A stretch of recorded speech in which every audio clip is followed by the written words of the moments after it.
Okay, so ladders used to lean on the tailgate, which was fine for traveling, but it meant you couldn't open your tailgate because this was in the way, or the ladder's in the way.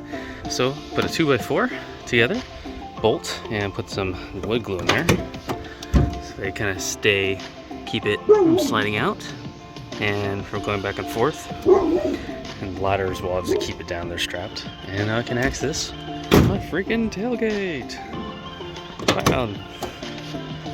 Been annoyed about this for like 3 months. Finally took the 10 freaking minutes to make something to solve the problem. Cool.